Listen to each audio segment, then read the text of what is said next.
Yes sir. Good morning बच्चों। अभी अपना हमारा लेक्चर है साइंस 2। अब हम आज पढ़ेंगे सर चैप्टर 1 से लेकर चैप्टर 5 तक, जो हमारे बोर्ड में पेपर में आते हैं। क्वेश्चन नंबर 1A, जिसको बोलते हैं multiple choice question, objective question, जिसमें एक क्वेश्चन दिया रहता है, हमें 4 ऑप्शन दिए रहते हैं।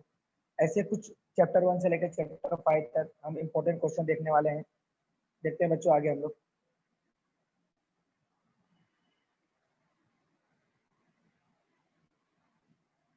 देखिए बच्चों, अपना साइंस 2 आज लेसन है। इसमें लिखा गया बच्चों, कक्षा 10वीं विषय विज्ञान 2, क्वेश्चन नंबर 1A। 1A मतलब हमारे बोर्ड के पेपर में जो 1A क्वेश्चन रहता है वो ऑब्जेक्टिव क्वेश्चन रहता है, वैकल्पिक प्रश्न। चैप्टर 1 to 5 महत्वाचे प्रश्न। कौन से ऐसे क्वेश्चन है जो बहुत इंपॉर्टेंट है, जो एग्जाम में पूछे जाते हैं।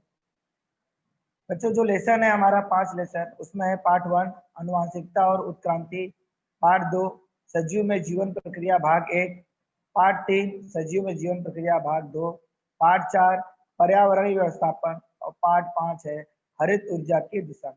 तो इन 5 पार्ट का हम लोग इम्पोर्टेंट क्वेश्चन जो आते हैं बोर्ड में, जो पूछे जाते हैं, जो पूछे जा सकते हैं, जो बोर्ड में आए हुए क्वेश्चन है, उसके बारे में हम अध्ययन करेंगे। तो जैसा कि बच्चों देखो, पार्ट 1 में क्वेश्चन कौन कौन से आ सकते हैं आपको एग्जाम में। देखा गया पहला क्वेश्चन, निम्नलिखित में से होमो सेपियंस का पहला उदाहरण कौन सा है। तो जैसा कि आप जानते हो बच्चों, आपको पाठ में बताया गया था कि होमो सेपियंस में कौन कौन से उदाहरण दिए हैं। तो जैसे इसमें ऑप्शन में दिया बच्चों, अ में निएंडरथल मानव, ब में दिया गया है ड्रायोपिथिक्स, क में दिया गया है क्रोमैग्नन, और ड में दिया गया है रामपिथिक्स। तो बच्चों ये जो क्वेश्चन है ना, इसमें से आपको एक क्वेश्चन चॉइस करना है, मतलब आंसर एक, आपका जो 4 ऑप्शन में से एक आंसर राइट है। तो जो बच्चों देखो मैंने रेड किया है ना, निएंडरथल मानव, तो ये आपका आंसर राइट है। तो ऐसे क्वेश्चन अगर आपको आएंगे तो आपको क्या करना है, क्वेश्चन के साथ साथ पूरा आंसर भी लिखना है। तो पहले का जो आंसर है, निम्नलिखित में से होमो सेपियंस का पहला उदाहरण, तो इसका सही आंसर है निएंडरथल मानव। ठीक है। आगे बच्चों बहुत ही इंपॉर्टेंट क्वेश्चन है, जो इस साल बोर्ड में भी आया था और प्रीलिम में भी पूछा गया था। डीएनए के धागे पर विद्यमान जानकारी को एमआरएनए के आधार पर स्थानांतरित करने की प्रक्रिया को क्या कहते हैं। तो जैसा कि आप बच्चों पढ़े ही हो, 3 प्रक्रिया होती है। एक होता है स्थानांतरण, भाषांतरण, प्रतिलेखन और उत्परिवर्तन। तो इस बच्चों इसमें जो परिभाषा में अगर हम लोग देखें तो स्थानांतरण किसे कहते हैं, यह हमें जानना जरूरी है, क्योंकि जब तक हमको इसकी परिभाषा नहीं याद रहेगी, हम इसका सही आंसर नहीं ढूंढ सकते हैं। तो हमारा टॉपिक है स्थानांतरण। तो बच्चों स्थानांतरण क्या होता है, क्या स्थानांतरण में बच्चों एम जो आरएनए होते हैं, उसके एक सिरे से दूसरे सिरे की ओर एक एक जो ट्रिपलेट कोडॉन होते हैं, उसके अंतर से जो राइबोसोम आगे आगे सरकता है, ऐसी प्रक्रिया को हम स्थानांतरण कहते हैं। तो बच्चों आगे आगे जो सरकने की जो राइबोसोम की जो प्रक्रिया होती है, उसे स्थानांतरण कहते हैं। तो इसके आंसर में तो स्थानांतरण राइट नहीं है। आगे दिया है बच्चों भाषांतरण। भाषांतरण में क्या होता है बच्चों, कि जो एमआरएनए होता है, वो जिस प्रकार का कोडॉन होता है, उसके पूरक क्रम के एंटीकोडॉन को धारण करने के लिए जो टीआरएनए होता है, उसके प्रति संश्लेषण की प्रक्रिया को हम क्या कहते हैं, भाषांतरण कहते हैं। तो इसमें भी यह आंसर नहीं आएगा। अब बचा है तीसरा प्रतिलेखन। तो प्रतिलेखन इसका सही आंसर है, क्योंकि प्रतिलेखन की परिभाषा ही है कि डीएनए के धागे पर जो विद्यमान जानकारी को एमआरएनए के धागे पर स्थानांतरित जो करने की प्रक्रिया होती है, उसे हम क्या कहते हैं, प्रतिलेखन कहते हैं। अगला दिया बच्चों उत्परिवर्तन। उत्परिवर्तन क्या होता है बच्चों, जनुक में जो अचानक परिवर्तन होता है, अचानक होने वाला जो परिवर्तन होता है, उसे हम उत्परिवर्तन कहते हैं। तो इसमें हम लोग ने चारों की परिभाषा देख लिया, स्थानांतरण, भाषांतरण, प्रतिलेखन और उत्परिवर्तन। तो इसका जो सही आंसर है बच्चों, वो है प्रतिलेखन। क्योंकि प्रतिलेखन का मतलब ये होता है कि डीएनए के धागे पर जो विद्यमान जानकारी होती है, उसे वो क्या कहता है, एमआरएनए के धागे पर स्थानांतरित करता है। तो इस प्रक्रिया को प्रतिलेखन कहते हैं। और स्थानांतरण में क्या होता है बच्चों, स्थानांतरण में एमआरएनए के एक सिरे से दूसरे सिरे की ओर जो ट्रिपलेट कोडॉन होता है, उसके अंतर में जो राइबोसोम आगे आगे सरकता है धीरे धीरे, ऐसी प्रक्रिया को स्थानांतरण कहते हैं। सेम उसी तरह बच्चों भाषांतरण में भी है। भाषांतरण में क्या होता है, जो एमआरएनए होता है, तो बच्चों ऐसे क्वेश्चन ऐसे जरूरी मतलब इसमें आंसर प्रतिलेखन है, मगर आपको एग्जाम में ना और भी 2 परिभाषा के आधार पे ना और दो ऑप्शन भी पूछे जा सकते हैं, जैसे हस्तांतरण का भी परिभाषा देख के पूछा जा सकता है। तो हस्तांतरण की परिभाषा मैंने आपको बता दिया बच्चों। भाषांतरण में क्या दिया था बच्चों कि mRNA पे जिस प्रकार का कोडॉन होता है उसके पूरक क्रम के जो एंटी कोडॉन होते हैं उसके धारण करने के लिए जो tRNA होता है बच्चों, ट्रांसफर RNA, उसके प्रति संश्लेषण की प्रक्रिया को हम लोग क्या कहते हैं, भाषांतरण कहते हैं। तो बच्चों ये क्वेश्चन बहुत इंपॉर्टेंट है, ये बोर्ड में पूछा भी गया है और प्रीलिम में भी पूछा गया है। आगे बच्चों तीसरा, तो ये जो क्वेश्चन तीन ही क्वेश्चन मैंने दिया, तो ये तीनों क्वेश्चन आ सकते हैं इंपॉर्टेंट, जिसमें से जो दूसरा क्वेश्चन है बच्चों ये ऑलरेडी एग्जाम में आ चुका है। तीसरा दिया है बच्चों डैश डैश एनेलिडा और संधिपाद, इन प्राणियों के मध्य की जो संयोजी कड़ी है उसे क्या कहते हैं। तो पहला दिया है बच्चों प्लेटिपस, दूसरा है पेरिपेटस, तीसरा है लंगफिश और चौथा है देव मछली। देव मछली का मतलब होता है बच्चों वेल, जो वेल मछली होती है ना बड़ी वाली मछली, उसको देव मछली कहते हैं। तो इसके आंसर में इसके लिए क्या आंसर राइट है, इसके लिए आंसर राइट है पेरिपेटस। जो पेरिपेटस होता है ना बच्चों वो एक संयोजी कड़ी है। वो संयोजी कड़ी क्या होता है, एनेलिडा और संधिपाद प्राणियों के बीच की संयोजी कड़ी है। जैसा कि आप जानते हो बच्चों संयोजी कड़ी होता क्या है, कुछ वनस्पतियों और प्राणियों के शारीरिक लक्षण इस प्रकार होते हैं कि उनकी सहायता से उनका जो संबंध होता है वो अलग अलग समूहों में जोड़ा जाता है, और जो अलग अलग समूहों में जोड़ा जाता है ना बच्चों, ऐसी प्रक्रिया को ही क्या कहते हैं, संयोजी कड़ी कहते हैं। पेरिपेटस कैसा कैसा है बच्चों संयोजी कड़ी, पेरिपेटस को जो लक्षण होता है वो एनेलिडा और संधिपाद के समूह के लक्षण के समान होता है, उसके जैसा होता है।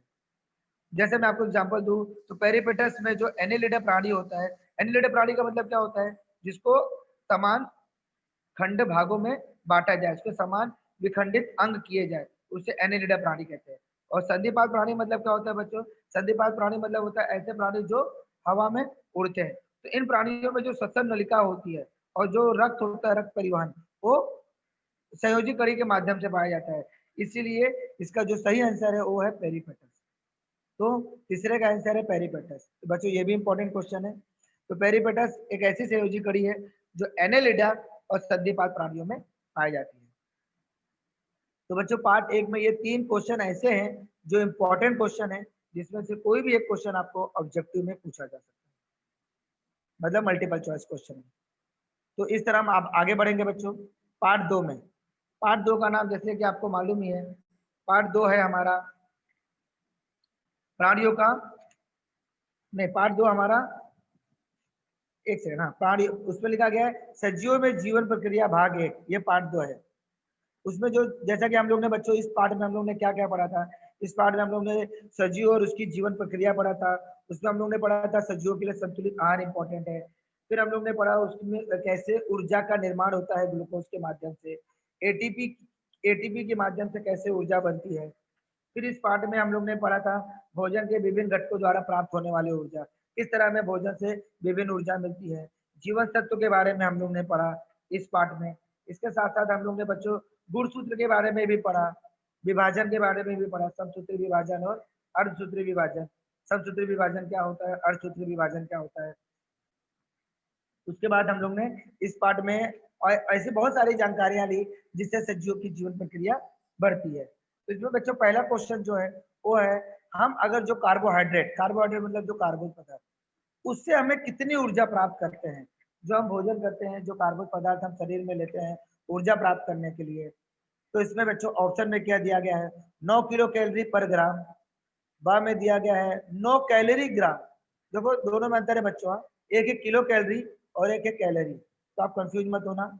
आ में ऑप्शन में दिया गया 9 किलो कैलोरी पर ग्राम, और ब में दिया गया है 9 कैलोरी प्रति ग्राम, और का में दिया गया है 4 कैलोरी प्रति ग्राम। लास्ट ऑप्शन है ड, वो दिया 4 किलो कैलोरी प्रति ग्राम।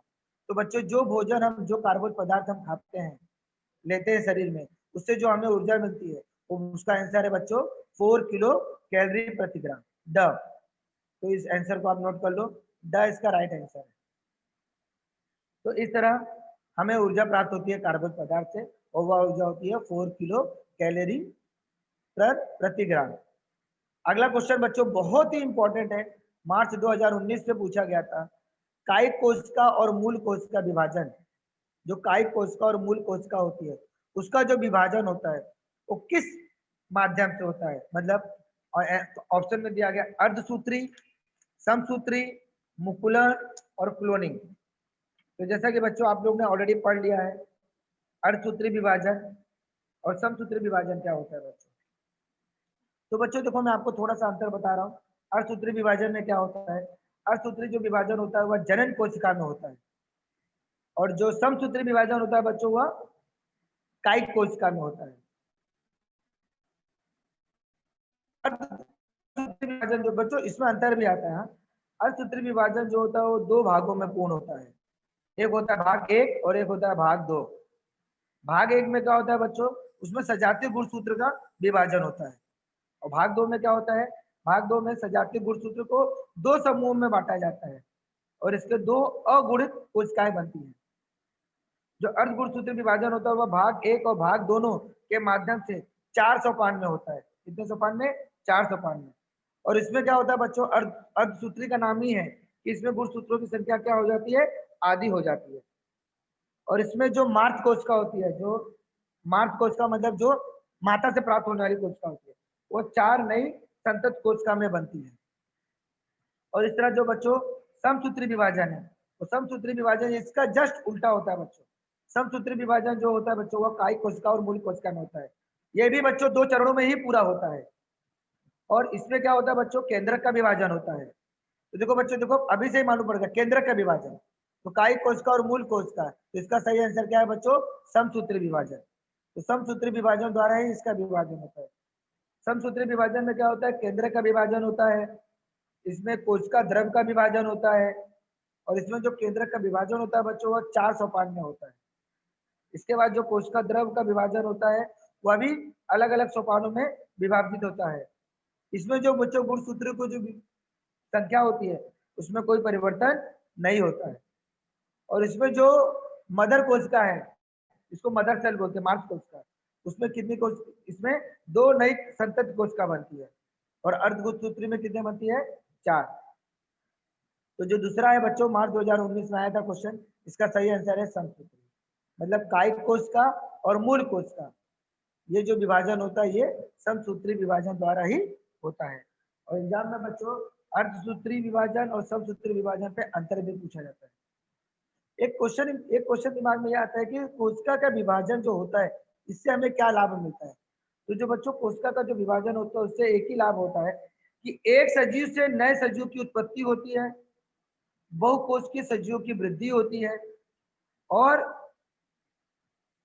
जो हमें चोट लगा रहता है वो चोट जो ठीक करने का जो काम होता है वो भी किसके माध्यम से होता है बच्चों, कोशिका विभाजन से होता है। बच्चों जो समसूत्री विभाजन होता है उसको इंग्लिश में माइटोसिस बोलते हैं, तो जो अर्धसूत्री विभाजन होता है बच्चों उसको हम बोलते हैं मियोसिस।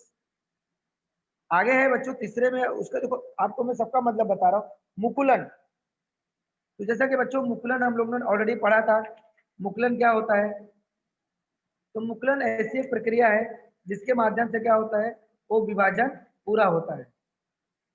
तो आगे समसूत्री हो गया, अर्धसूत्री हो गया, अब मुकुलन।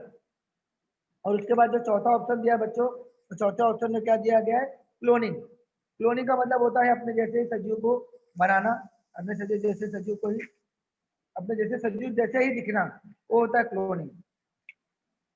आगे एक सेकंड बच्चों,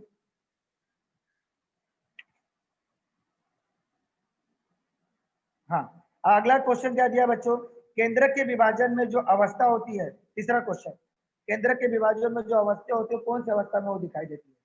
तो इसका सही आंसर है बच्चों, पहला दिया गया पूर्व अवस्था, दूसरा दिया गया बच्चों मध्य अवस्था, तीसरा दिया गया पाश्चावस्था, और चौथा दिया गया बच्चों अंत अवस्था, अंत्य अवस्था। तो इसका सही आंसर है बच्चों मध्य अवस्था, क्योंकि मध्य अवस्था में ये क्या होता है, विभाजन हमें पूरी तरह से केंद्रक का दिखाई देता है। तो इस तरह बच्चों ये जो 3 क्वेश्चन है ये इंपॉर्टेंट क्वेश्चन है, ये पूछे जा सकते हैं एग्जाम में, महत्वपूर्ण क्वेश्चन है, ये आपको ध्यान रखना है बच्चों। ये जो बच्चों ये चारों अवस्था होती है, अवस्था होती कैसी है, तो जब समसूत्री कोशिका का विभाजन होता है बच्चों तब ये 4 कोशिका हमको दिखती है। जब कायिक कोशिका और मूल कोशिका ये समसूत्री विभाजन द्वारा विभाजित होते हैं तब हमें ये चारों अवस्था दिखाई देती है, पूर्व अवस्था, मध्य अवस्था, पश्च अवस्था और अंत अवस्था। बच्चों पूर्व अवस्था में क्या होता है, पूर्व अवस्था में जो केंद्रक का विभाजन होता है वो नाजुक धागों धागे जैसा होता है, और गुणसूत्रों का क्या होता है, इसमें वली भवन होता है, जिसमें वे लंबाई क्या होते हैं, छोटे होते हैं और आकार के मोटे होते हैं, और उनका विभाजन होकर वो क्या होते हैं, अर्ध अर्ध गुणसूत्र में उसका जोड़ी के साथ विभाजन होता है। मध्य अवस्था, इसमें क्या होता है बच्चों, इसमें केंद्र का पूरी तरह से विभाजन होता है, और केंद्र का विभाजन होने के बाद ये जो विभाजन होते समय जो अवस्था होती है, ये हमें क्या होता है, मध्य अवस्था में पूरी तरह से दिखाई देती है। पार्श्वावस्था क्या होता है बच्चों, पार्श्वावस्था में धागों की जो सहायता होती है, उसकी सहायता से गुणसूत्र बिंदु का विभाजन होकर प्रत्येक गुणसूत्र क्या होता है, अर्ध गुणसूत्री विभाजन जोड़ी में अलग होता है, और वह क्या होता है, उसके विपरीत दिशा की तरफ खींची जाती है, और उसका बाद में विभाजन किसमें होता है, संतत गुणसूत्र में होता है। संतत का मतलब होता है डॉटर क्रोमोसोम में होता है। आगे अंतावस्था दिया गया बच्चों, अंतावस्था में क्या होता है, अंतावस्था में कोशिका के दोनों सिरों तक जो गुणसूत्र पहुंचते हैं, उसका पूरी तरह से क्या होता है, पहुंचने के बाद खुल जाते हैं, और खुलने के बाद वो प्रक्रिया क्या होती है, धीरे धीरे आगे जाके क्या हो जाती है, नाजुक धागे जो होते हैं वो पतले होकर क्या हो जाते हैं, लुप्त हो जाते हैं। तो ये जो प्रक्रिया होती है, इस प्रक्रिया में केंद्र का विभाजन क्या होता है, पूरी तरह से संभव हो जाता है। तो इस तरह बच्चों ये चार अवस्था है, तो इसका सही आंसर है बच्चों मध्य अवस्था। तो पार्ट 2 में यही इंपॉर्टेंट क्वेश्चन है, तीनों इसमें से कोई भी क्वेश्चन आपको पूछे जा सकते हैं। इसमें से बच्चों ऑलरेडी एक क्वेश्चन पूछा गया है, क्वेश्चन नंबर 2, कायिक कोशिका और मूल कोशिका, तो इंपॉर्टेंट है, नोट कर लो इसको। आगे हम बच्चों बढ़ते हैं पार्ट 3 की तरफ। पार्ट 3 में दिया गया है बच्चों, पार्ट 3 का नाम है सजीवों में जीवन प्रक्रिया भाग 2। इसमें जो पहला क्वेश्चन है बच्चों वो है किण्वन।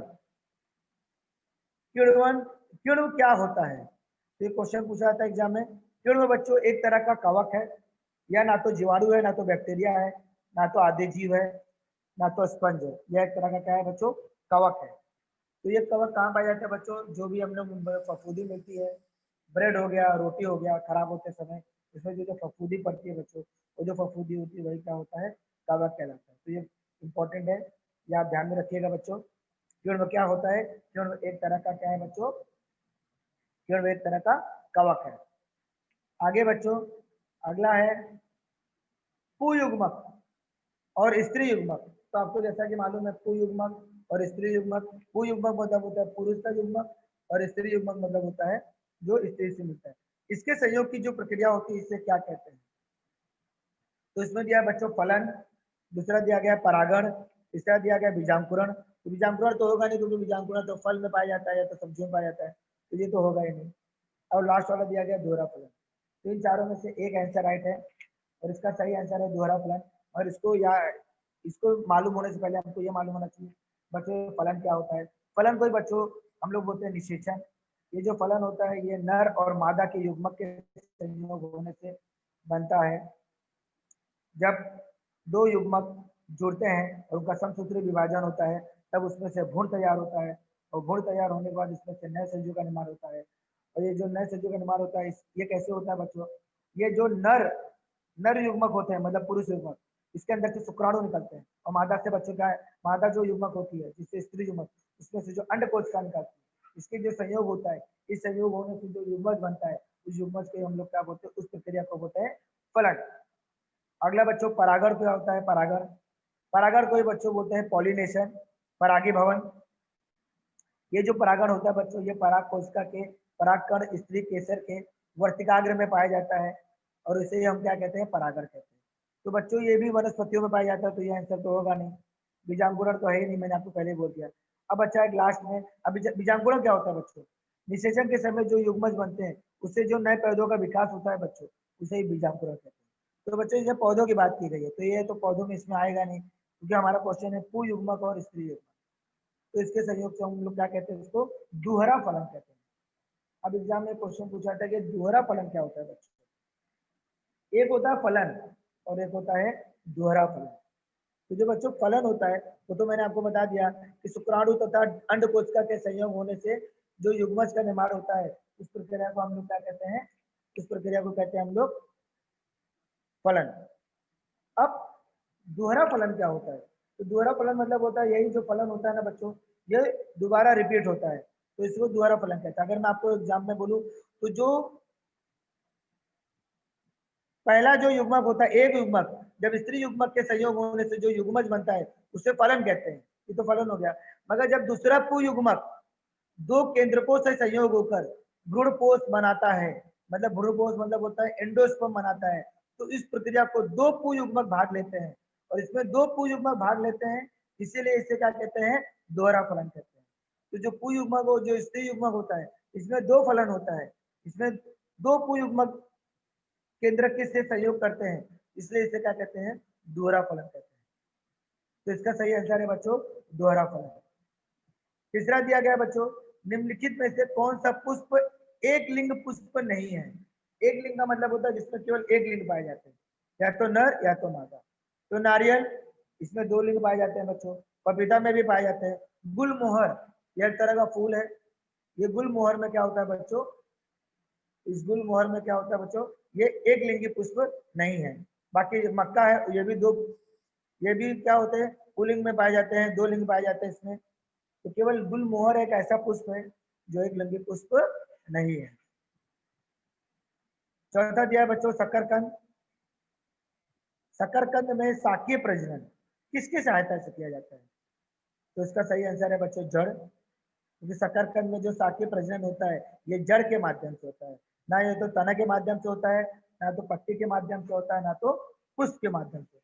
जो किसके माध्यम से होता है, ये जड़ के माध्यम से होता है। तो इस तरह बच्चों ये चारों क्वेश्चन इंपॉर्टेंट है वैकल्पिक में, जो आपको पूछे जा सकते हैं। अभी तक फिलहाल तो इसमें से क्वेश्चन पूछे नहीं गए बोर्ड में पार्ट 3 में से, मगर इसमें से कोई ना कोई क्वेश्चन आपको एग्जाम में पूछे जा सकते हैं। तो जो पार्ट 3 था हमारा बच्चों ये था सजीवों में जीवन प्रक्रिया भाग 2। इस पार्ट में हम लोग ने बच्चों क्या क्या पढ़ा था। इस पार्ट में हम लोग ने बच्चों सबसे पहले इंपॉर्टेंट चीज पढ़ा था प्रजनन। प्रजनन क्या होता है ये आपको मालूम है। प्रजनन मतलब होता है ऐसी प्रक्रिया जिसमें एक सजीव अपने जैसे ही सजीव क्या करता है, जन्म देता है। प्रजनन क्यों इंपॉर्टेंट है, सजीव को जीवित रखने के लिए प्रजनन की प्रक्रिया बहुत इंपॉर्टेंट है। इससे क्या होता है, पीढ़ी दर पीढ़ी क्या होता है, विकास होता है। पीढ़ी दर पीढ़ी क्या होता है, सजीव का विकास बढ़ते जाता है। और ये बच्चों ये जो प्रजनन होता है ये दो माध्यम से होता है, अलैंगिक प्रजनन और लैंगिक प्रजनन। अलैंगिक मतलब होता है जिसमें एक कोष के सजीव हो, और लैंगिक प्रजनन मतलब होता है जिसमें दो प्रक्रिया हो, जिसमें युग्मक का निर्माण होता है। तो बच्चों ये पार्ट हो गया है। इसमें इंपॉर्टेंट क्वेश्चन ध्यान में रखना, आप Q1 वाला इंपॉर्टेंट पहला क्वेश्चन और दूसरा क्वेश्चन ये इंपॉर्टेंट है। आगे हम बच्चों चलते हैं पार्ट 4 पे। पार्ट 4 का नाम क्या था, पर्यावरणीय व्यवस्थापन। जैसा कि हम जानते हैं कि पर्यावरण व्यवस्थापन हमारे लिए बहुत इंपॉर्टेंट है। पर्यावरण को संतुलन बनाने के लिए हमारे पर्यावरण का जो पर्यावरणीय व्यवस्थापन हमको रखना बहुत जरूरी है। इसमें जो पहला क्वेश्चन है बच्चों, पहला क्वेश्चन क्या है, इस पार्ट में हम लोग ने बच्चों क्या क्या पढ़ा था आपको याद होगा, थोड़ा सा रिवीजन करते हैं। हम लोग ने इस पार्ट में परिसंस्था के बारे में पढ़ा था, पर्यावरण और परिसंस्था से संबंध पढ़ा था हम लोग ने, पर्यावरण संवर्धन के बारे में पढ़ा था, पर्यावरण संवर्धन के साथ साथ हम लोग ने इसमें जैव विविधता के बारे में पढ़ा था, और कुछ ऐसे प्राणी हैं, कुछ ऐसे क्षेत्र हैं जो संवेदनशील क्षेत्र हैं, उनके बारे में हम लोग ने पढ़ा था। आगे हम देखते हैं बच्चों, इसमें इंपॉर्टेंट क्वेश्चन है। पहला है, यमुना नदी के किनारे पर कौन सा यादगार स्मारक स्थित है। तो जनरल क्वेश्चन है बच्चों, ये क्वेश्चन हमेशा पूछा जाता है, इंटरव्यू में पूछा जाता है, नॉर्मली भी पूछा जाता है। ये बोल सकते हैं हम लोग जनरल नॉलेज का कोई क्वेश्चन हो सकता है। इसमें पहला दिया गया कुतुब मीनार। कुतुब मीनार तो होगा नहीं बच्चों को, ये तो दिल्ली में होता है। और यमुना नदी का है हमारा, यह हमारे उत्तर प्रदेश में है। तो यमुना नदी किनारे पे कौन सा स्मारक है, तो इसका सही आंसर है बच्चों ताजमहल। यादगार, देखो बच्चों ये वर्ड दिया गया यादगार, तो बच्चों आपको याद है यादगार में तो एक ही स्मारक है, और वो स्मारक है ताजमहल। तो ताजमहल शाहजहां और मुमताज की याद में शाहजहां ने बनाया था, तो वो है ताजमहल। और अगला है, तीसरे में दिया गया बीबी का मकबरा, और चौथा है लाल किला। तो ये आंसर राइट नहीं है, इसका सही आंसर है लाल ताजमहल। अगला है बच्चों स्वयं पोषी वनस्पतियां। देखो बच्चों ये क्वेश्चन मार्च 2019 में पूछा गया था। स्वयं पोषी वनस्पतियां भोजन श्रृंखला के किस स्तर के घटक पर है।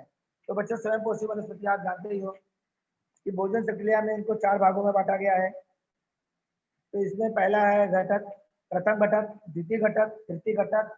प्रथम घटक मतलब उत्पादक, द्वितीय घटक, तृतीय घटक और सर्वभक्षी।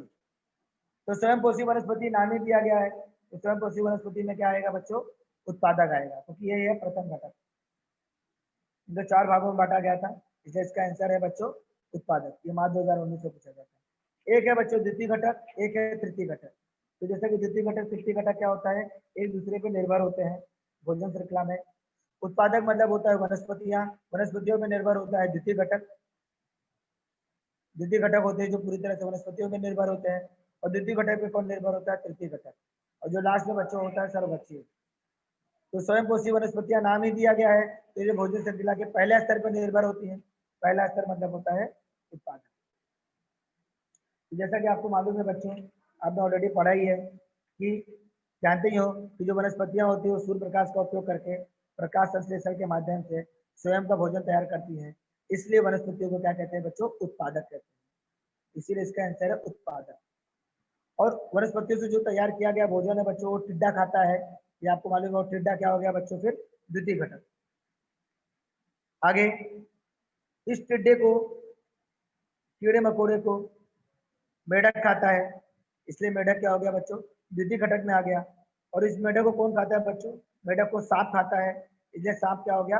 तृतीय घटक में आ गया, जिसे हम कहते हैं सर्वोच्च उपभोक्ता। और लास्ट में क्या आ गया बच्चों? सर्वभक्षी। आगे दिया गया है विश्व जैव विविधता दिन प्रतिवर्ष को मनाया जाता है। तो जैसा कि आपको मैंने बता दिया बच्चों, पर्यावरण का पाठ का नाम है। पर्यावरण हमारे लिए बहुत ही इंपॉर्टेंट है, क्योंकि पर्यावरण के माध्यम से हम रहते, इसमें जीते हैं। अगर देखा जाए तो, पूछा जाए तो पर्यावरण का मतलब क्या होता है? पर्यावरण का मतलब होता है सजीव जिस स्थान पर निवास करता है, उस निवास स्थान के आसपास के सभी घटकों को क्या कहते हैं? पर्यावरण कहते हैं। पर्यावरण में किन घटकों का समावेश होता है बच्चों? पर्यावरण में हमारे सजीव के चारों ओर तथा आसपास के परिसर में पाए जाने वाले भौतिक, रासायनिक और जैविक घटकों को क्या कहते हैं? पर्यावरण कहते हैं। पर्यावरण बच्चों दो तरह से होता है, एक होता है प्राकृतिक पर्यावरण, एक होता है मानव निर्मित। बच्चों आवाज बंद करो। चचा, ओ चचा, चचा, आवाज बंद करो। ए चचा। एक मिनट है सर, सभी बच्चों अपना माइक बंद करो। सभी बच्चों माइक बंद करो। माइक कैसे चालू हो गया सर? एक मिनट सर, होल्ड कीजिए सर। मैं सबको म्यूट कर रहा हूँ। हाँ, अभी अभी आप अपना माइक चालू कीजिए सर।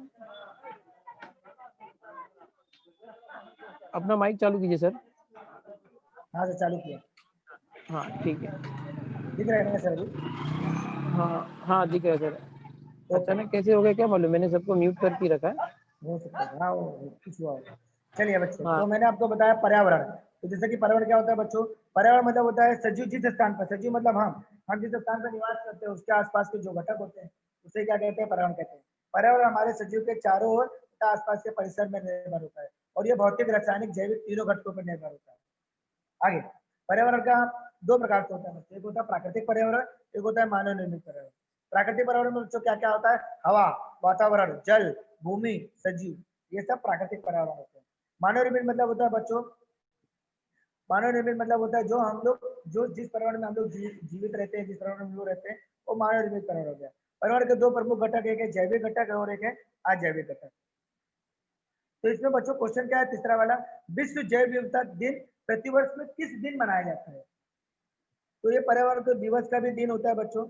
जिस तरह के हम जानते हैं कि हमारे पर्यावरण संवर्धन के लिए बहुत सारे कानून को लाया गया है, बहुत सारे कानून बनाया गया है, क्योंकि पर्यावरण को जो दूषित करता है वो प्रदूषण होता है, और प्रदूषण के साथ साथ क्या होता है? हमारे मनुष्य जीवन और स्वास्थ्य पे बहुत हानिकारक प्रभाव पड़ता है। इसीलिए पर्यावरण संवर्धन पे बहुत सारे कानून बनाए गए हैं। सन 1972 में यूएनओ मतलब संयुक्त राष्ट्र संघ ने स्टॉकहोम में मानवीय पर्यावरण परिषद की आयोजना की थी, और भारत ने चौथे पंचवर्षीय योजना में पर्यावरण प्रश्नों पर भी चर्चा की थी। सन 1985 में बच्चों पर्यावरण और वन मंत्रालय के बीच में कार्यक्रम नियोजित किया गया था। इससे कहा गया था कि लोगों को इसके बारे में क्या करना है? जागरूकता करना है।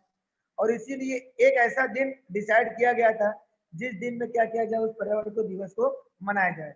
तो बच्चों वह दिन कौन सा था? वह दिन था 22 मई। तो 22 मई के दिन पर्यावरण व्यवस्थापन, पर्यावरण संवर्धन का दिन मनाया जाता है। पर्यावरण संवर्धन बच्चों हमारी एक नैतिक जिम्मेदारी है, एक सामाजिक जिम्मेदारी है। इसमें लोगों की सहभागिता होनी चाहिए। पर्यावरण संवर्धन से जो कानून बनाया गया उसकी जानकारी सभी को होनी चाहिए। लोगों को क्या करना चाहिए? बड़े पैमाने पर क्या होना चाहिए? सहभाग होना चाहिए।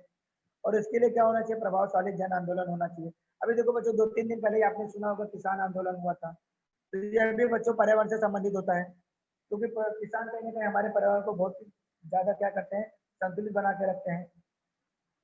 आगे पर्यावरण में बच्चों इसीलिए कहा गया है कि पर्यावरण के लिए आपको इस पाठ आपके 10वीं में ये पाठ को क्यों रखा गया है, ताकि लोगों को शिक्षा के माध्यम से भी लोगों को जागृति मिले, जन जागृति हो, बच्चों में बचपन से ही क्या हो, पर्यावरण के लिए जानकारी हो, उनके पर्यावरण के प्रति प्रेम हो, सकारात्मक दृष्टि हो, और उन लोगों को क्या होनी चाहिए, इसमें रुचि होनी चाहिए। इसीलिए सरकार ने और लोगों ने मिलकर अंतरराष्ट्रीय योजना के तहत एक दिन डिसाइड किया, जिस दिन क्या कहता है, पर्यावरण दिवस मनाया जाता है। इस दिन क्या करते हैं लोग, वृक्षारोपण करते हैं, ताकि ज्यादा से ज्यादा क्या हो, पेड़ों को बनाया, मतलब पौधा लगाया जाए, जिससे क्या हो, पर्यावरण संतुलित हो, और जिससे क्या हो, कार्बन डाइऑक्साइड की मात्रा कम हो। इसीलिए इसको कंट्रोल करने के लिए देश में और अंतरराष्ट्रीय स्तर पर बहुत सारे संरक्षण के कानून बनाए गए हैं। इसमें क्या होना चाहिए बच्चों, इसमें हमें अपने पूरी तरह से सहभाग होना चाहिए। पर्यावरण तथा मानव दोनों का संबंध हमेशा रहा है। मानव का अस्तित्व जो है वो पर्यावरण के बिना संभव ही नहीं है। मानव ने हमेशा प्राकृतिक साधन संपदा का क्या किया है, बहुत ही ज्यादा उपयोग किया है। हम जो हमारा जो जीवन है, हम लोग क्या करते हैं, प्राकृतिक संवर्धन का बहुत ज्यादा उपयोग करते हैं। इसलिए हमें क्या करना चाहिए, प्राकृतिक को बचाने के लिए हमें पर्यावरण पे ध्यान देना चाहिए। इसीलिए 22 मई के दिन हमें क्या करना चाहिए, वृक्षारोपण करना चाहिए, और जितना हो सके क्या करना चाहिए, लोगों को जन जागृति देनी चाहिए। जैसा कि हम जानते हो बच्चों कि मानव ने हमेशा अपनी बुद्धिमत्ता, स्मरण शक्ति, कल्पना शक्ति का उपयोग किया है, और इसके माध्यम से प्राकृतिक संसाधनों का असीमित उपयोग किया है। इसलिए हमें क्या करना चाहिए, पर्यावरण को अधिक नुकसान नहीं पहुंचाना चाहिए, और हमेशा पर्यावरण को संतुलित बनाए रखना चाहिए। यदि मानव ने पर्यावरण संतुलन बिगाड़ने का काम किया है, तो अगर हम मनुष्य ने जो प्रदूषण के माध्यम से जो पर्यावरण को बिगाड़ रहे हैं, संतुलन बिगाड़ रहे हैं, तो हमारा ये कर्तव्य है कि हमें क्या करना चाहिए, पर्यावरण को संभालना चाहिए, मतलब मुझे संतुलित बनाना चाहिए। इसके लिए बच्चों कुछ कानून बनाए गए हैं, ये कानून भी आप ध्यान से सुन लो, क्योंकि कानून भी एग्जाम में कभी कभी इंपॉर्टेंट पूछे जाते हैं। सन 1980 में वन संवर्धन का कानून बनाया गया था। इस कानून के अंदर क्या किया गया था बच्चों, इस कानून के अंतर्गत यह कहा गया था कि वन संरक्षण के लिए, वन के लिए जो आरक्षित जगह है, उसे किसी को और उपयोग में नहीं लाना चाहिए। इसलिए सन 1900 में कानून बनाया गया था। अगर कोई भी व्यक्ति वन की जमीन में कुछ अपना पर्सनल कोई काम करता है प्राइवेट, तो उसके लिए उसे 15 दिन का कारावास का दंड कानून में उल्लिखित किया गया है। सन 1980 में कानून बना था। दूसरा है बच्चों पर्यावरण संरक्षण अधिनियम, ये सन 1986 में बना था। बच्चों ये बहुत इंपॉर्टेंट है, पर्यावरण संरक्षण अधिनियम। ऐसा भी एग्जाम में क्वेश्चन आता है कि पर्यावरण संरक्षण अधिनियम किस वर्ष में लागू किया गया। आपको 4 वर्ष के ऑप्शन दिए जाएंगे, तो आपको याद रखना है कि सन 1980 में। अच्छा, ये कानून क्या था बच्चों, इस कानून के अंतर्गत किसी भी व्यक्ति को प्रदूषण नहीं फैलाना है, उस पर क्या करना है, नियंत्रण रखना है। और पर्यावरण को जो हानि पहुंचाने वाले चीजें हैं उनको क्या करना है, उस पर ध्यान देना है। गाड़ियां हो गई, जो भी उस पर जो प्रदूषित हवाएं निकलती है, उस पर क्या करना है, कंट्रोल करना है। अगर जो भी व्यक्ति इसका कानून का उल्लंघन करता है, तो उसके लिए कानून बनाया गया है कि उसको 5 वर्ष के कारावास दिया जाए, और कम से कम 1 लाख रुपए का आर्थिक दंड दिया जाए। तो बच्चों ये कानून भी पूछा जाता है कि पर्यावरण संरक्षण अधिनियम कानून किस वर्ष में आया था, तो सन 1986 में आया था। आगे बच्चों वन्य जीव संरक्षण कानून भी आता है, जो वनों में रहने वाले जो जीव, उनमें भी कानून बनाया गया था सन 1972 में। इस कानून के अंतर्गत जितने भी जीव पर्यावरण को संतुलित बना के रखते हैं, जो जंगल में रहते हैं, उन्हें मारना नहीं है, उन पे कोई व्यापार नहीं करना है, उनको मार के उनके चमड़ों का उपयोग नहीं करना है। अगर कोई भी व्यक्ति ऐसा करता दिखता है, तो उस पर उचित कार्रवाई होगी, और उससे क्या किया जाएगा, दंड दिया जाएगा। उसके लिए कई प्रकार के दंड हैं। तो हमें ये ध्यान रखना है कि पर्यावरण को संतुलित बनाने के लिए जो जीव है, प्राणी है, या जो पेड़ पौधे हैं, उसके लकड़ियां हमें काटना नहीं है। तो ये सब कानून ना 1972 में बनाया गया था। एक कानून बहुत इंपॉर्टेंट है बच्चों, जैसा कि आप जानते हो कि कोरोना का समय चल रहा है। इस कोरोना के समय पे बहुत सारे ऐसे मेडिकल उपकरण हैं जो निकल रहे हैं, और ये मेडिकल उपकरण अगर हम ऐसे फेंक देंगे रास्ते में या तो बाहर, तो इससे क्या हो सकता है, पर्यावरण और प्रदूषित हो सकता है, लोग और ज्यादा बीमार पड़ सकते हैं। क्योंकि आपको मालूम है कि जो जैव वैद्यकीय जो सामान निकलता है, वो कुत्ते हो गए, गाय हो गए, बकरियां हो गई, ये चरते समय कचड़े को में अपना मुंह लगाती हैं, और अगर वो लोग उसको अपने लगाएंगे, अपने मुंह में लगाएंगे, और बाई चांस जो डिस्पोजल जो सामान है, जो हाथ में ग्लव निकलता है या तो इंजेक्शन निकलता है, अगर बाई चांस उनको लग जाएगा तो बीमार हो जाएंगे, और उससे क्या हो जाएगा, पर्यावरण प्रदूषित हो जाएगा। तो इसलिए क्या करना है, जैव वैद्यकीय कचरे का भी एक कानून बनाया गया था सन 1998 में, 98 में। इसका भी उल्लंघन करने पे क्या क्या है, डॉक्टर का लाइसेंस रद्द कर दिया जाता है। तो इस कानून के अंतर्गत भी क्या किया गया, पर्यावरण को संतुलित किया गया था। तो बच्चों ये तो जनरल क्वेश्चन है। एक कानून और बनाया गया था बच्चों सन 2000 में, ध्वनि प्रदूषण। इस ध्वनि प्रदूषण के हिसाब से कानून बनाया गया था कि ज्यादा ध्वनि पैदा नहीं करना है, 10 बजे के बाद कोई ध्वनि, बड़े आवाज में कोई ध्वनि उत्पन्न नहीं करनी चाहिए। गाड़ियों में जो लगने वाले हॉर्न है उसकी भी एक लिमिट की गई थी ध्वनि की, कि ज्यादा आपको बड़े आवाज में ध्वनि नहीं पैदा करना है। सन 2000 में कानून बनाया गया था। इलेक्ट्रॉनिक का जो कचरा निकलता है, कंप्यूटर हो गया, मोबाइल की बैटरी हो गई, वायर हो गया, इसके लिए भी एक कानून सन 2011 में बनाया गया था। तो बच्चों ये क्वेश्चन भी पूछे आते हैं। जैसे मैं आपको एक क्वेश्चन अभी एग्जाम जनरली क्वेश्चन पूछ रहा हूँ मैं आपसे कि ध्वनि प्रदूषण किस वर्ष में लागू किया गया था। इसका जो ध्वनि प्रदूषण का जो कानून है इसे किस वर्ष में लागू किया गया था, तो ये सन 2000 में लागू किया गया। तो ऐसे भी 4 क्वेश्चन, 4 ऑप्शन वर्ष देके आपको पूछे जा सकते हैं। तो आपको सब याद रखना है बच्चों। मैं आपको रिपीट कर रहा हूँ। वन संवर्धन अधिनियम 1980 में बनाया गया था। पर्यावरण संरक्षण अधिनियम ये सन 1986 में बनाया गया था। वन्य जीव संरक्षण कानून है बच्चों, ये 1972 में बनाया गया था। जैव वैद्युतिकी कचरा है ये सन 1998 में बनाया गया था। ध्वनि प्रदूषण ये जो कानून है ये सन 2000 में बनाया गया था। और ई कचरा मतलब इलेक्ट्रॉनिक कचरा, ये सन 2011 में बनाया गया था। तो बच्चों ये सब कंट्रोल करने के लिए, पर्यावरण को व्यवस्थापन बनाने के लिए एक दिन है, उस दिन का नाम है, उस दिन जो है वो है 22 मई। तो 22 मई को हर वर्ष में विश्व जैव विविधता दिन मनाया जाता है। हमें भी क्या करना चाहिए, इस दिन में वृक्षारोपण करना चाहिए, अधिक से अधिक क्या करना चाहिए, पौधे लगाना चाहिए, और आसपास को क्या करना चाहिए, पर्यावरण को संतुलित बनाए रखना चाहिए। तो बच्चों ये तीनों क्वेश्चन इंपॉर्टेंट है, कोई भी क्वेश्चन आ सकता है, कानून के ऊपर भी क्वेश्चन आपको एग्जाम में आ सकते हैं। दूसरा क्वेश्चन ऑलरेडी 2019 में पूछा गया था। आगे है बच्चों पार्ट 5 में। पार्ट 5 का नाम तो आपको मालूम है, हरित ऊर्जा की दिशा में। इस हरित ऊर्जा की दिशा में जैसा कि देखो बच्चों नाम ही याद है, हरित ऊर्जा। तो हरित ऊर्जा का मतलब होता है, मतलब ऐसी ऊर्जा जिससे क्या हो, पर्यावरण हमेशा संतुलित बना रहे। तो इस पार्ट में हम लोग ने बच्चों हम लोग ने क्या क्या पढ़ा था, हम लोग ने ऊर्जा के निर्माण के बारे में पढ़ा था। तो जो विद्युत ऊर्जा का निर्माण होता है वह उष्मीय ऊर्जा से भी होता है, परमाणु ऊर्जा से भी होता है, और उसके साथ साथ जल विद्युत से भी होता है। मगर ये जो तीनों ऊर्जा ये पर्यावरण के लिए स्नेही नहीं है। तो इसीलिए बाद में पर्यावरण स्नेही के लिए पवन ऊर्जा आ गया था, सौर ऊर्जा आ गया था, और सौर ऊर्जा के बाद इसमें एक और आता सौर ऊर्जा, पवन ऊर्जा और जल विद्युत। तो इन तीनों की वजह से क्या हुआ था, पर्यावरण को संतुलित बनाया गया था, इसीलिए इसका नाम रखा था हरित ऊर्जा की दिशा में। तो इसमें बच्चों पहला क्वेश्चन है, सोलर कुकर में जो सौर ऊर्जा प्राप्त करने के लिए किस उपकरण का उपयोग किया जाता है। तो जैसा कि जानते हो बच्चों, सोलर जो एक सोलर कुकर होता है उसमें सूर्य से जो ऊर्जा खींची जाती है उसको दर्पण की सहायता से खींचा जाता है, तो उसमें दर्पण का उपयोग किया जाता है। इसमें आ दिया है सोलर पैनल, ये नहीं होता है। सिलिकॉन सेल, ये भी नहीं होता है। दर्पण, तो ये दर्पण के उपकरण की सहायता से क्या किया जाता है, सोलर कुकर में सौर ऊर्जा प्राप्त की जाती है। और चौथा दिया कांच का ढक्कन, नहीं कांच का ढक्कन नहीं, इसका सही आंसर है बच्चों दर्पण। आगे अगला क्वेश्चन दिया गया है, निम्नलिखित में से कौन सा स्रोत हरित ऊर्जा का स्रोत नहीं है। हरित ऊर्जा मतलब होता है जो पर्यावरण को संतुलित बना के रखता है, जो पर्यावरण को संतुलित नहीं बनाता है। पवन जैसा कि बच्चों मालूम है आपको, इससे पर्यावरण कभी असंतुलित होता ही नहीं है, हमेशा पर्यावरण संतुलित रहता है। प्राकृतिक गैस मतलब सीएनजी, एलपीजी, ये सब जो प्राकृतिक गैस है ये सब भी क्या करते हैं, पर्यावरण को दूषित नहीं करते हैं। सूर्य प्रकाश, ये भी क्या करते हैं, पर्यावरण को दूषित नहीं करते। जीवाश्म ईंधन बच्चों, हाँ ये है जो पर्यावरण जो हरित ऊर्जा में नहीं आता है।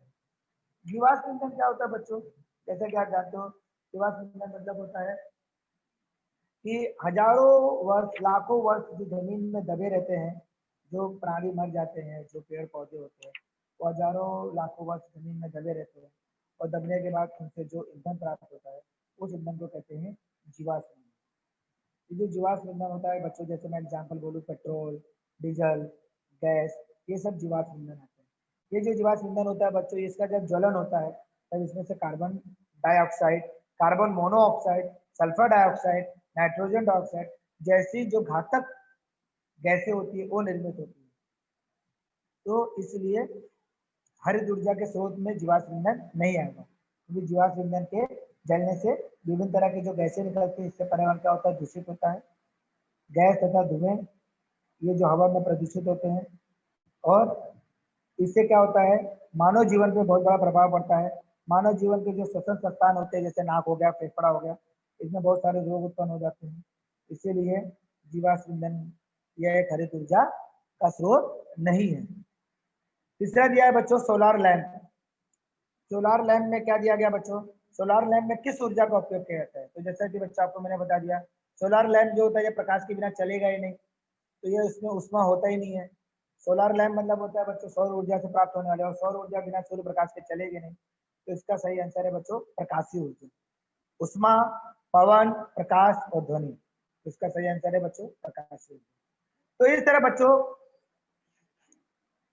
इस तरह ये पांचों क्वेश्चन पार्ट 1 में से 1 से लेकर 5 तक जो क्वेश्चन नंबर 1A होता है, जो आपके बोर्ड में पूछा जाता है, तो इस तरह ये क्वेश्चन आपको इसमें से कोई ना कोई ऑब्जेक्टिव एग्जाम में पूछाएंगे। जैसा कि मैंने आपको 2 क्वेश्चन आपको ऑलरेडी बता ही दिया है, ये दोनों क्वेश्चन ऑलरेडी एग्जाम में पूछे गए थे।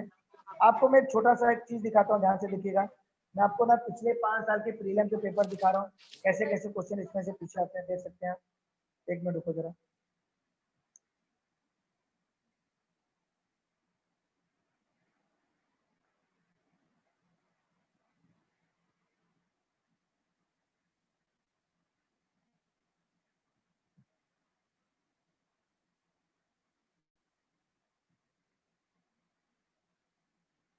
ये देखो बच्चों, ये पेपर है, इसमें देखो बच्चों क्या लिखा गया। पहला क्वेश्चन है, गंदे जल से प्रदूषित हुए पर्यावरण को करने के लिए नीरज सर, हाँ सर 4 मिनट ही बाकी है। Okay sir, okay sir, short में समरी ठीक है दीजिए, और बच्चों, ये मुझे भेजिएगा तो मैं इनको भेज दूंगा, आप है ना, समरी बता दीजिए। चलेगा चलेगा सर। तो बच्चों ये पांचों प्रीलिम का पेपर है, इसमें से देखो देखो बच्चों, अभी मैंने आपको एक क्वेश्चन में आपको बता रहा हूँ, ये देखो बच्चों, इसका ये आपको,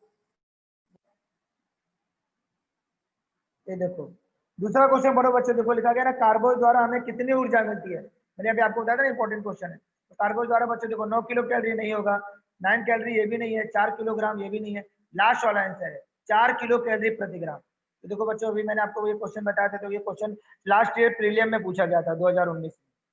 तो ऐसे क्वेश्चन एग्जाम में पूछे जाते हैं बच्चों। और देखो बच्चों,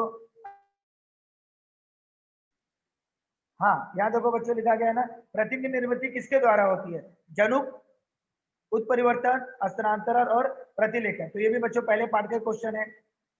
अभी अगला देखो देखो, हाँ बच्चों देखो, मैंने अभी आपको बताया था क्वेश्चन नंबर 3, देखो वन संवर्धन अधिनियम कब तैयार हुआ था? ये भी हमको मैंने बताया ना कि ये चारों ईयर दिया रहेंगे, आपको याद रखना होगा। तो वन संवर्धन बच्चों आपको याद होगा, तो 1980 में किया गया था। 1986 में जो बच्चों किया गया था, वो पर्यावरण संरक्षण दिन किया गया था, पर्यावरण संरक्षण दिन। और 1984 में तो कुछ हुआ ही नहीं था, और 1992 में भी कुछ नहीं हुआ था। तो इसका सही आंसर है 1980। 14 दिए गए पर्यावरण में जो कौन सा पर्यावरण स्नेही ऊर्जा स्रोत है? वहां पे मैंने नहीं बताया था, इसमें है बोला गया। परमाणु ऊर्जा नहीं है, खनिज ऊर्जा भी नहीं है, उष्मीय ऊर्जा भी नहीं है, लास्ट वाला जो है वो क्या है? पर्यावरण स्नेही ऊर्जा है बच्चों। तो इस तरह बच्चों ये पांचों प्रीलिम का पेपर है, मैं आपको भेज देता हूँ। इसमें से बहुत सारे क्वेश्चन पूछे गए, जैसे देखो अभी बच्चों लास्ट वाला पेपर देखो, दूसरा क्वेश्चन, डीएनए के अणु पर स्थित जनुकीयों की श्रृंखला के अनुसार एमआरएनए की जो बनने की जो प्रक्रिया होती है, उसे क्या कहते हैं? देखो मैंने आपको पहले ही बताया था, इसे कहते हैं प्रतिलेखन कहते हैं। तो बच्चों इंपॉर्टेंट क्वेश्चन है, अभी आके देख सकते हैं बच्चों, ऐसे बहुत सारे क्वेश्चन आपको इसमें मिलेंगे। मैं आपको अभी ये भेज, अभी देखो बच्चों पहला क्वेश्चन दिया गया है, एमआरएनए पर होने वाले कोडॉन का पूरक क्रम। देखो पूरक से नाम आपको याद आ गया है, पूरक क्रम का जो टीआरएनए में जो ट्रांसफर होता है, वो क्या होता है बच्चों? वो होता है एंटी कोडॉन, वो एंटी कोडॉन पर निर्भर होता है। तो बच्चों ये इस तरह ये पहले पार्ट से लेकर 5वें पार्ट तक का इंपॉर्टेंट क्वेश्चन हो चुका है। अब आप लोग इसको मैं भेज दूंगा सर को, आपको दे देंगे सर। आप ये सब ध्यान में रखिएगा, इसमें से क्वेश्चन पूछे आएंगे, प्रीलिम का भी पेपर मैं आपको भेज दूंगा, ताकि आपको पढ़ने के लिए आसानी हो जाए। अगर आपको कुछ डाउट है, कुछ पूछना है बच्चों, तो आप पूछ सकते हैं। कुछ सवाल पूछना है तो बच्चों पूछो, हाथ उठाओ बच्चों। पूजा पांडा पूछो बेटा। हाँ बेटा पूछो। सर मुझे इससे कोई क्वेश्चन नहीं पूछना था, लेकिन मुझे व्हाट्सएप ग्रुप में वरना टेलीग्राम ग्रुप पे ज्वाइन करो ना। हाँ बेटा, टेलीग्राम ग्रुप के लिए ना ठीक है, अभी मैं लिंक भेजता हूँ चैट में टेलीग्राम ग्रुप का, उस पर क्लिक करके ज्वाइन हो जाओ, ठीक है। ठीक है। हाँ ओके, चलो नेक्स्ट क्वेश्चन। अरमान पूछो, अरमान। बोलो बेटा। सर मैं ये पूछना चाहता हूँ कि आपने बताया ना वन संरक्षण। हाँ बेटा। हाँ सर, वो था, फिर से बता दीजिए ना एक बार। बेटा वन संवर्धन जो अधिनियम है ना बच्चों, वो 1980 में लागू किया गया था। इस संवर्धन के हिसाब से ना हमें ना क्या करना चाहिए, वन संरक्षण पे मतलब वनों पे जो पेड़ पौधे होते हैं उनमें जंगलों की में लकड़ी की कटाई नहीं करनी है। और उनमें जो जगह दिया गया आरक्षित जो वन के लिए जगह है ना, उसमें हम अपना पर्सनल घर नहीं बना सकते, अपना पर्सनल कोई भी प्राइवेट जगहों पे मतलब अपना काम नहीं कर सकते। अगर कोई व्यक्ति उस वन पे अपना कुछ पर्सनल काम करता है उसके, तो उस वन की जगह को हड़पता है, अपना अधिकार में लेता है, तो उसको कानून बनाया गया 1980 में कि उसको 15 दिन का कारावास दिया जाए। और उसी तरह एक कानून है पर्यावरण संरक्षण अधिनियम। ये कानून 1986 में बनाया गया था। इसका इसके अनुसार प्रदूषण पर नियंत्रण रखना है और जो भी व्यक्ति प्रदूषण को हानि पहुंचाता है उस पर क्या करना चाहिए, कार्रवाई करना चाहिए। तो ये बच्चों दो कानून आपको याद रखना है, एक 1980 में बना था और एक 1986 में बना था। अमृत पूछो सर। सवाल, अमृत। सर हाँ। MRN का मतलब क्या है सर? mRNA मतलब होता है बच्चों मैसेंजर आरएनए। और एक देखो बच्चों 3 आरएनए होता है। आरएनए को 3 भागों में बांटा गया है। एक होता है टी आरएनए। टी आरएनए मतलब होता है ट्रांसफर आरएनए, जो क्या करता है अपने अंदर से जो गुड्स होते हैं उसको क्या करते हैं, ट्रांसफर करता है, हस्तांतरित करता है अपने जनुक को। एक होता है एम आरएनए। एम मतलब मैसेंजर आरएनए, जो मैसेज पहुंचाता है। एक होता है बच्चों RNA, are RNA. Are RNA मतलब होता है राइबोसोमल आरएनए। सानिया पूछो, सर सानिया। हाँ बेटा बोलो। सर मुझे सोलर कुकर का मतलब नहीं समझा। बच्चों एक तरह का कुकर होता है, वो कुकर में दर्पण लगा होता है। उसके अंदर ना कोई भी भोजन, अगर जैसे कि समझो मुझे चावल पकाना है, दाल पकाना है, तो उसको चावल और दाल को क्या करूंगा, मैं सोलर कुकर के अंदर रख दूंगा और उसको सूर्य प्रकाश के सामने रखूंगा। और सूर्य प्रकाश क्या करेगा, हाँ। वो रोशनी उसके दर्पण पे पड़ेगी और दर्पण से क्या होगी, उसकी जो ऊर्जा होगी वो सीधा कहाँ पे आएगी, उस भोजन पे आएगी। और वो भोजन क्या हो जाएगा, कुछ समय बाद पक जाएगा, मगर उसको पकने के लिए बहुत ज्यादा समय लगेगा। और हम तो ये जो सोलर कुकर होता है, इसमें भोजन को पकाना है, किसी चीज को गर्म करना है, तो उसके लिए उसका उपयोग करते हैं सौर ऊर्जा के माध्यम से। पंकज पूछो, पंकज। सर माइक मेरा, चालू करो। हाँ माइक चालू है ना। हाँ बोलो। मेरा को इससे टॉपिक से कोई डाउट नहीं है, सब क्लियर है। बस मेरे को वो व्हाट्सएप के ग्रुप में नहीं ऐड किया है। अभी मैंने बेटा टेलीग्राम का लिंक भेजा है, टेलीग्राम में ज्वाइन हो जाओ। किसमें, वो व्हाट्सएप में जिसमें व्हाट्सअप, जिसमें व्हाट्सअप जूम। पे नहीं, टेलीग्राम, टेलीग्राम करके ऐप है व्हाट्सअप जैसा। हाँ हाँ, वो टेलीग्राम मुझे प्ले। पता है। हाँ तो उसके लिए लिंक भेजा है मैंने ग्रुप का, उस ग्रुप में ज्वाइन हो जाओ। चैट में भेजा है मैंने, चैट में। इसमें चैट में हाँ जूम के चैट में लिंक भेजा है, वहां से ज्वाइन हो जाओ, ठीक है। 1 मिनट, मैं चेक करता हूँ। अरमान, अरमान पूछो। सर मैं पूछ रहा था कि सोलर कुकर में जो दर्पण रहता है वो कौन सा रहता है? बेटा उसमें जो दर्पण यूज करते हो अवतल दर्पण होता है। ओके। प्रिया जायसवाल, प्रिया जायसवाल, माइक चालू करो। प्रिया माइक चालू करो। ठीक है sir, okay, lecture finish yes. करते हैं।